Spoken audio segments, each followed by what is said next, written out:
बिस्मिल्लाहिर्रहमानिर्रहीम। अस्सलामुअलैकुम friends, once again मैं हूं ज़ेब और आप देख रहे हैं ट्रैवलर 777।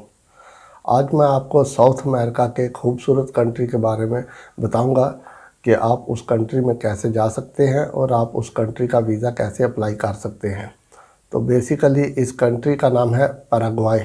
अगर आप पैराग्वाई में जाना चाहते हैं तो इसके वीज़ा के लिए जो भी रिक्वायरमेंट्स है वो सारी की सारी मैं आपको आज बताऊंगा और आप इसका वीज़ा खुद अप्लाई कर सकते हैं। पैराग्वाई जो है आपको पता है कि ये लैटिन अमेरिका में आता है, खूबसूरत कंट्री है। इसका कैपिटल है बेसिकली असुंसियोन और पैराग्वाई अपना बॉर्डर शेयर करता है ब्राज़ील, अर्जेंटीना और बोलीविया के साथ। तो ये खूबसूरत कंट्री है और इस कंट्री में आप यानी कि विज़िट वीज़ा पर जाकर आप कैसे सेट हो सकते हैं, वहाँ पर आप कैसे टीआरसी, पीआरसी और सिटीज़नशिप ले सकते हैं। तो ये सारी चीज़ें आपको मैं आज की इस वीडियो में बताऊंगा, ताकि आपको, और साथ में ये भी बताऊंगा कि अगर आप इस कंट्री का वीज़ा अप्लाई करना चाहते हैं और आप स्पेशली अगर आप पाकिस्तान से अप्लाई करना चाहते हैं तो फिर आप कहां पर अप्लाई करेंगे, और बांग्लादेश में अगर आप रहते हैं तो बांग्लादेश वाले कहां अप्लाई करेंगे और इंडिया वाले कहां अप्लाई करेंगे। तो ये बेसिकली इंडिया में, पहले मैं आपको इंडिया के मुतालिक बता दूं, इंडिया में जो पैराग्वाई है उसकी एम्बेसी मौजूद है। तो इंडिया नेशनल जो है वो न्यू दिल्ली में इसकी एम्बेसी है, लिंक मैं डिस्क्रिप्शन में दे दूँगा, आप वहाँ पर जाकर इसका वीज़ा अप्लाई कर सकते हैं। ये इंडियन नेशनल के लिए है। और इसके बाद अगर आते हैं दूसरे नंबर पे तो वो बांग्लादेश वाले हैं। बांग्लादेश वाले जो है वो बांग्लादेश में इसकी कोई एम्बेसी मौजूद नहीं है, और अगर बांग्लादेश से किसी ने इसका वीज़ा अप्लाई करना है तो उन लोगों को भी इंडिया में जाके न्यू दिल्ली में जो इसकी एम्बेसी है वहाँ पर इस वीज़ा अप्लाई करना पड़ेगा। तो अब चलते हैं वीज़ा रिक्वायरमेंट के मुतालिक आपको थोड़ा बता दूं, और ये जो वीज़ा रिक्वायरमेंट है ये आलमोस्ट सेम ही है। अगर आप पाकिस्तान से या इंडिया से या बांग्लादेश से कहीं से भी आप अप्लाई करते हैं। और साथ में एक और बात बता दूं, यानी कि जो लोग इंडिया और पाकिस्तान से बिलोंग करते हैं लेकिन वो अपने होमलैंड से बाहर है, यानी कि किसी दूसरे कंट्री में है, मिडल ईस्ट या गल्फ़ कंट्रीज़ में है, सऊदी अरेबिया, दुबई वगैरह में, यूएई में कहीं भी बैठे हुए हैं, तो वो लोग इसका वीज़ा वहीं पर अप्लाई कर सकते हैं।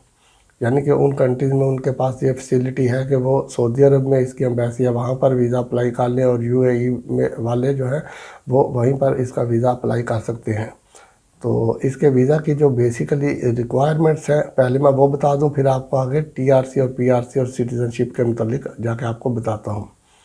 तो ये जो कंट्री, अगर आप इसका विज़िट वीज़ा अप्लाई करना चाहते हैं तो विज़िट वीज़ा के लिए आपके पास सबसे पहले आपका जो है पासपोर्ट है वो वैलिड होना चाहिए, और जिसकी मिनिमम 6 मंथ वैलिडिटी हो वो आपके पास हो पासपोर्ट, 6 मंथ वैलिड। और साथ में फिर आपके पास वीज़ा एप्लीकेशन फॉर्म है, उसको आपने फिल करना है और उसके ऊपर साइन भी करने हैं।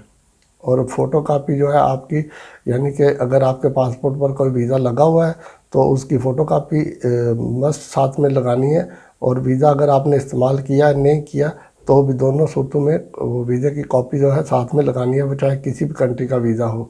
इसके अलावा आपका जो आईडी कार्ड है, नेशनल आईडी कार्ड अपने कंट्री का, वो आपने उसकी कॉपी साथ में लगानी है। अपना आपने जो ओरिजिनल बर्थ सर्टिफिकेट है वो साथ में लगाना है। और पाकिस्तान से अगर आप अप्लाई कर रहे हैं तो पाकिस्तान में इसका यानी कि जो बर्थ सर्टिफिकेट है उसकी मिनिस्ट्री ऑफ फॉरेन अफेयर से भी उसको अटेस्ट करवाना है आपने। इसके अलावा आपके पास 2 रीसेंट पासपोर्ट साइज़ फ़ोटोग्राफ होने चाहिए, वाइट बैकग्राउंड वाले, वो आपके पास होने चाहिए 5 to 5 सेंटीमीटर वाली। साथ में आपके यानी कि बैंक स्टेटमेंट आपके पास होनी चाहिए। बैंक स्टेटमेंट के अलावा अगर आपके पास क्रेडिट कार्ड वगैरह है तो उनकी हिस्ट्री भी आपने साथ में लगानी है। एयर टिकट की रिजर्वेशन लगानी है राउंड ट्रिप, क्योंकि आप टूरिस्ट वीज़ा अप्लाई कर रहे हैं तो टूरिस्ट वीज़ा के लिए राउंड ट्रिप जो है एयर टिकट की वो रिजर्वेशन लगानी है आपने साथ में। होटल बुकिंग लगानी है, लेकिन ये कंफर्म लगानी है क्योंकि आप पैराग्वाई में कहीं ना कहीं तो आप स्टे करेंगे, तो होटल बुकिंग आपने लगानी है। अगर आपके पास होटल बुकिंग नहीं है तो फिर अगर आप किसी के पास स्टे कर रहे हैं तो उस बंदे की आपने डिटेल सारी, एड्रेस वगैरह जो भी है साथ में वो लगाना है। इन सारी चीज़ों के अलावा आपको पैराग्वाई से एक जो है वो इनविटेशन लेटर चाहिए, यानी कि जो बंदा पैराग्वाई जा रहा है और अगर आपका कोई वहाँ पर जानने वाला है, कोई फ्रेंड्स फैमिली या कोई भी कोई जानने वाला है, या कोई आप कहीं से भी इनविटेशन लेटर आप मांग रहे हैं तो वो आपको इनविटेशन लेटर देंगे, और जो बंदा आपको इनविटेशन लेटर देगा वो साथ में यानी कि पैराग्वाई का वो तो नेशनल होगा, वो आपको इनविटेशन लेटर देगा, और साथ में यह है कि आपको अपने आईडी कार्ड की कॉपी भी साथ में लगाएगा वो। तो ये सारे डॉक्यूमेंट्स जो हैं ये आपके पास होने चाहिए। ये सारे डॉक्यूमेंट्स लेके फिर ये आप वीज़ा अप्लाई कर सकेंगे। इसके अलावा ये है कि अगर आप वीज़ा लेने में कामयाब हो जाते हैं तो मैं आपको एक बात और बता दूं, ये जितने भी डॉक्यूमेंट्स मैंने आपको बताए हैं ये सारे डॉक्यूमेंट आपने यानी पाकिस्तान से, स्पेशली जो बात कर रहा हूँ पाकिस्तान से अगर आप अप्लाई कर रहे हैं तो इन सारे डॉक्यूमेंट्स की आपने ट्रांसलेशन करवानी है स्पेनिश लैंग्वेज में। स्पेनिश लैंग्वेज में ट्रांसलेशन करवाने के बाद ही आप इनको सबमिट करेंगे। और पाकिस्तान में पैराग्वाई की कौंसलेट मौजूद है, लेकिन वहाँ पर आप वीज़ा अप्लाई नहीं कर सकते। तो वीज़ा अप्लाई जो पाकिस्तानी नेशनल है, आप पाकिस्तान से जो है इजिप्ट में यानी मिस्र में जो पैराग्वाई की एम्बेसी है, आप वहाँ पर इसका वीज़ा अप्लाई करेंगे। जब आप वहाँ पर वीज़ा अप्लाई करेंगे तो वहाँ पर सबसे पहले आप उनको ईमेल लिखेंगे। मैं डिस्क्रिप्शन में लिंक भी दे दूँगा उस एम्बेसी का जो इजिप्ट में है। तो आप उनको ईमेल लिख के उनको बता दें कि मैं पाकिस्तान से बिलोंग करता हूँ, वीज़ा अप्लाई करना चाहता हूँ। तो फिर ये होता है कि वो आपसे डॉक्यूमेंट मांग लेंगे। आप उनको जो है वो डॉक्यूमेंट्स यानी दो सूरतों में वो आपसे लेंगे, या तो स्कैन करके सारे डॉक्यूमेंट्स उनको भेज दें, और इसके अलावा यहाँ फिर उनको जो है वो आप साथ में डॉक्यूमेंट आप जो है उनको बाई कोरियर भी भेज सकते हैं। और साथ में आपने इसकी जो वीज़ा फ़ीस है वो भी आपने साथ में जमा करवानी होती है। और इसकी जो बेसिकली वीज़ा फ़ीस है यानी कि टूरिस्ट वीज़ा अगर आप अप्लाई कर रहे हैं सिंगल एंट्री वीज़ा फ़ीस, तो उसकी बेसिकली $65 फ़ीस है। और इसके अलावा जो मल्टीपल एंट्री वाला वीज़ा आप अप्लाई कर रहे हैं टूरिस्ट वीज़ा, उसकी $100 जो है वो वीज़ा फ़ीस है। और साथ में मैं नीचे आपको ये सारी डिटेल अभी आपको दे दूंगा, यानी कि उस एम्बेसी में आपने जो है फ़ीस कैसे जमा करवानी है, जो वहाँ पर बैंक अकाउंट है उस एम्बेसी का इजिप्ट में, उसकी डिटेल भी आपको मैं दे दूंगा और नीचे डिस्क्रिप्शन में, और अभी आप स्क्रीन पर भी उसको देख सकते हैं। जी फ्रेंड्स, तो देखा आपने ये सारी की सारी सूरत हाल जो मैंने आपको बताई है, ये सारे डॉक्यूमेंट्स आपने स्पेनिश लैंग्वेज में ट्रांसलेट करवा के पाकिस्तान से इजिप्ट में जो पैराग्वाई की एम्बेसी है वहाँ पर आपने सबमिट करने हैं। इसके अलावा फिर आप अगर वहाँ पर चले जाते हैं पैराग्वाई में, अगर आपको वीज़ा मिलता है तो आप पैराग्वाई में जाते हैं, तो पैराग्वाई में यह है कि अगर आप TRC अप्लाई करेंगे, TRC जो है वो वहाँ पर आपको 1 साल की मिलती है पैराग्वाई में। अगर आप पैराग्वाई में जाते हैं तो 1 साल की आपको TRC मिलती है, यानी कि अगर आपको कोई बंदा काम दे देता है, कोई काम का कॉन्ट्रैक्ट आपको मिल जाता है, तो काम का कॉन्ट्रैक्ट लेके उसके बिहाफ पर आप TRC अप्लाई कर सकते हैं, 1 साल की TRC।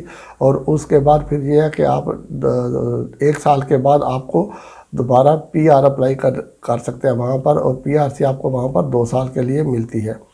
और पैराग्वाई में एक ये है कि अगर आप मैरिड हैं और आप पैराग्वाई में चले जाते हैं, पैराग्वाई में आप जाके वहाँ पर मैरिड यानी कि अगर आप अपने होमलैंड यानी इंडिया, बांग्लादेश, पाकिस्तान कहीं से भी आप बिलोंग करते हैं, वहाँ पर आप शादीशुदा हैं और आप अपनी फैमिली के साथ मूव होते हैं इस कंट्री में और चले जाते हैं, और वहाँ पर जाने के बाद अगर आपका कोई बेबी पैदा हो जाए तो वो बच्चा जो है वो पैराग्वाई का नेशनल होगा और उसके पास पैराग्वाई का पासपोर्ट होगा, उसके बिहाफ पर भी आप सिटीज़नशिप जो है वो अप्लाई कर सकते हैं।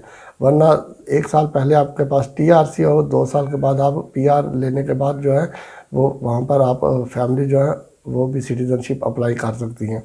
और तीसरा तरीका जो है वो ये है कि अगर कोई बंदा यानी कि आप सिंगल हैं और उस कंट्री में चले गए हैं तो फिर आपको 5 साल वहाँ पर रहना पड़ेगा। 5 साल रहने के बाद आप जो है वहाँ पर सिटीज़नशिप अप्लाई कर सकते हैं। इसके अलावा ये है कि अगर आप पैराग्वाई में हैं और पैराग्वाई में अगर आप यानी कि जो 35 सैलरीज़ हैं यानी 35 सैलरीज़ जो आपकी हैं वो अगर आप बैंक में आप जमा करवाएं तो 35 सैलरी के बिहाफ पर भी आप PR अप्लाई करने के लिए एलिजिबल हो जाते हैं। जो वहाँ पर 35 सैलरीज़ हैं वो आलमोस्ट जो है $4,500 यानी $4,500 बनते हैं। वो आप बैंक में वहाँ का जो बैंक है नेशनल बैंक वहाँ पे आप जमा करवाएं। जमा करवाने के बाद जो है आप एलिजिबल हो जाएंगे PR अप्लाई करने के लिए। तो जब आपको PR मिल जाए तो वो पैसे आप विदड्रॉ कर सकते हैं, निकाल सकते हैं वहाँ से भी। ये भी होता है। इसके अलावा वहाँ पर ऑप्शन है आप लैंड बाई कर लें, लैंड परचेज करने के बाद भी आप जो है वो पीआर अप्लाई करने के लिए एलिजिबल हो जाते हैं। लेकिन लैंड वाला जो तरीका है वो थोड़ा महंगा है। अगर आप चाहें तो आप यानी वहाँ की जो 35 सैलरीज हैं यानी कि $4,500 जो बनते हैं वो आप वहाँ पर जमा करवा के वो फिर भी आप जो है वो सिटीज़न पीआर के लिए अप्लाई हो जाते हैं। अप्लाई हो जाएगी आपकी पीआर, एलिजिबल आप हो जाएंगे। तो ये सारा तरीक़ाकार है। और आप वहाँ का जो पासपोर्ट है वो पासपोर्ट लेने में अगर आप कामयाब हो जाते हैं तो 148 कंट्रीज़ में आप जो है वो वीज़ा फ्री ट्रैवल और ऑन अराइवल वीज़ा की आपको फैसिलिटी मिलती है। यानी 148 कंट्री में आप ट्रैवल कर सकते हैं बग़ैर वीज़ा के। इसमें सारा यानी कि यूरोप, शेंजन एरिया, यूके वगैरह ये सारे कंट्रीज़ आते हैं। तो 148 कंट्री, आपको पता है बहुत ज़्यादा कंट्रीज़ होते हैं। तो ये सारा प्रोसीजर था पैराग्वाई के लिए। तो मैं उम्मीद करता हूँ कि ये वीडियो आपके लिए अच्छी साबित होगी। अगर आपको ये वीडियो अच्छी लगी है तो हमारे चैनल को जिन दोस्तों ने अभी तक सब्सक्राइब नहीं किया, सब्सक्राइब कर लें और साथ में बने घंटी के निशान को भी टच कर दें। तो स्टे ट्यून, फिर मिलेंगे किसी नई वीडियो में किसी नई अपडेट के साथ। तब तक अपना बहुत सा ख्याल रखिएगा। टेक केयर, अल्लाह हाफिज़।